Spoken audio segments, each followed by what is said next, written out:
We're going to be talking about links in HTML.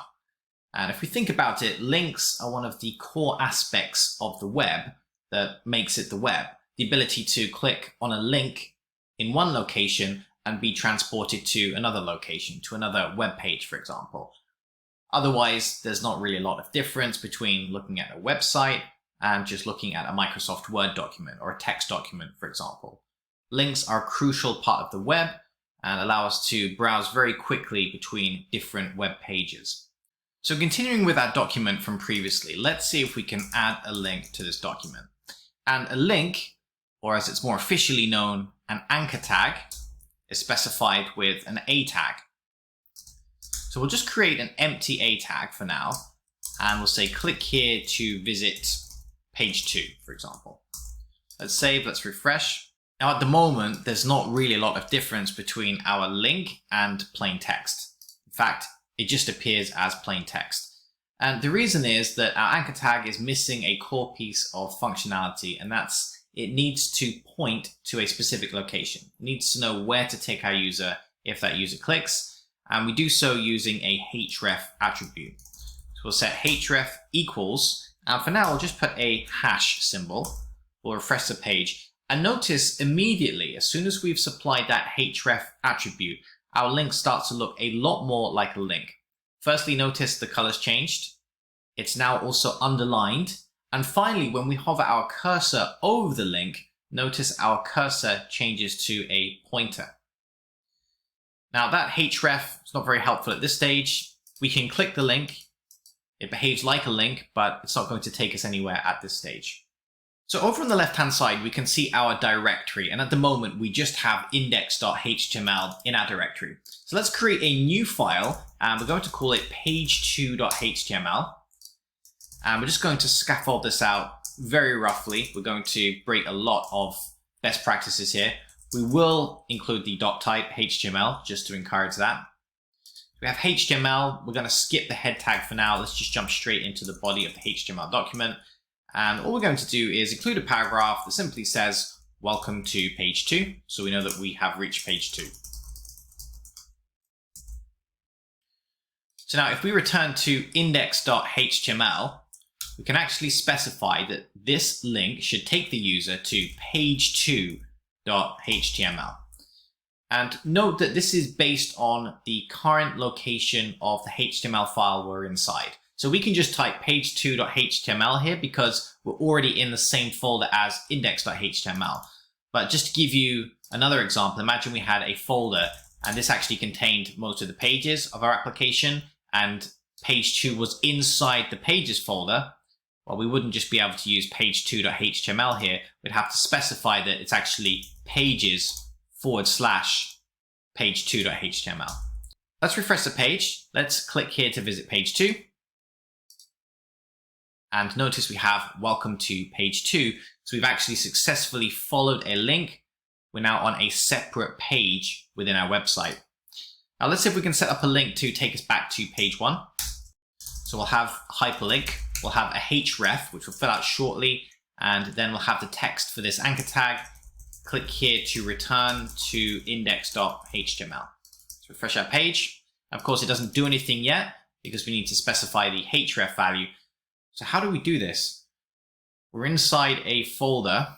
We actually want something that's one step up. In other words, we're inside the folder. We want to come out of that folder and select index.html from the directory above where we are currently. Well, we can use a little trick. It's .. This means to come up a directory from our current location. So as soon as we come up a directory, we're inside our main folder, and we can now specify index.html. Let's refresh our page, and we can follow the link. We're back at index.html. And obviously we can just follow this round in a loop to confirm that our links are working. So we just have 2 pages here, but now you can see the ability to create a website with 5 or 6 different pages all connected together with links. And these don't just have to be internal links. For example, we could specify, if we go back to index.html, we could specify that actually we want this to take our user to an external location. Let's go to http://www.google.com. Refresh, we click here, we find ourselves at Google. So we can link our users to anywhere, either within our own website, or we can send them to an external location also. Now that's not all we can do with links. We can actually link users to a different location on the same page where the user is currently at. That's an example of how this works. And in order to simulate this, we need to make the page quite a bit longer. So what we'll do is we'll have a paragraph element, and we're going to paste in some more dummy text here. It's going to be quite a long amount of dummy text. And something we can do here, little trick to make the text take up even more space, is we can make use of style attribute on a paragraph tag. And we can say font size, and we'll set it to 20 pixels. Let's refresh. In fact, we could even make it larger. Let's make it 50 pixels. So we're just simulating here. We have a really long web page, and our user doesn't necessarily want to scroll the entire web page. They might want to be taken to a specific location on the page. So let's create another paragraph at the bottom, and we're going to call this point of interest. This is where we want to send the user, and then we're also going to copy and paste this paragraph element again, so that the place where we want to take the user is just buried somewhere in the middle of a very long web page. So you can see point of interest, but surrounding that is just text. So let's make our point of interest stand out a little bit. So we'll add some styling here. So we'll say font size 20 pixels, and we'll say color red. There's a lot more you can do with styling, by the way. We're just going to stick to very basic properties and values because this is, of course, on HTML.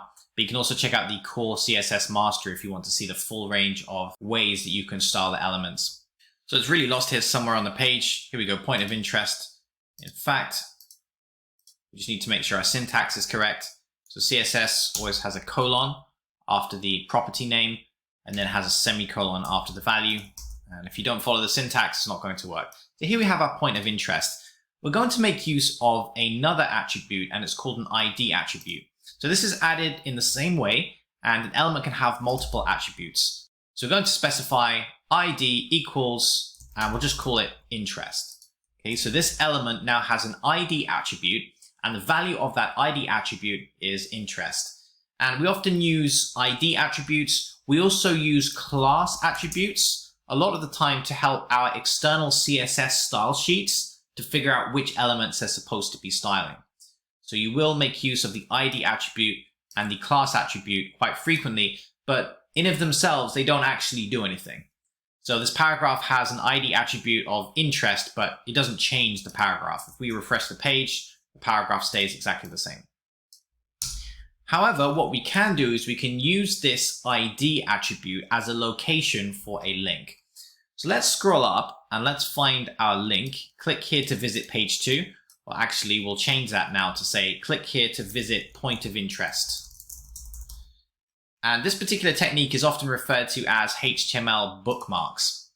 And let's change our href. So currently it's at google.com. And we're going to set href hashtag. Now the hashtag actually refers to the ID of an element. It's frequently referred to as an ID selector. So we can use hashtag followed by the name of the element that we want to route to. So in this case, we just named it with an ID attribute of interest. Let's save. Let's refresh our page. Click here to visit point of interest. We click. We now find ourselves at the point of interest. Notice how it's at the top of the viewport. Now we can actually take that even further. If we head back to page 2, and in order to do that, let's just set our link back to page2.html. So it's inside the pages folder, and then page2.html. So let's follow that link back to page 2. We head to the HTML document for page 2. Page 2 is navigating back to index.html. But guess what? If we add a hashtag at the end of this href attribute and specify the element with the ID of interest, let's follow this link from page 2 back to the index page. Guess what? We're taken straight to this location of the page. So we don't have to necessarily navigate our users to the top of a HTML page. Notice that when we followed that link, it navigated the user to a point of interest, which just so happens to be half of the way down the page. So as you can see, links are a crucial part of HTML and how the internet works in general. With this information, you should now be able to create a multi-page site. Why not give it a go? Why not have a main directory with index.html? You could have a subdirectory called pages, maybe create 3 or 4 different pages and have links within those pages so that it's easy to navigate throughout the entire site. So experiment with it, get proficient at using the anchor tag before moving on to the next part of this course.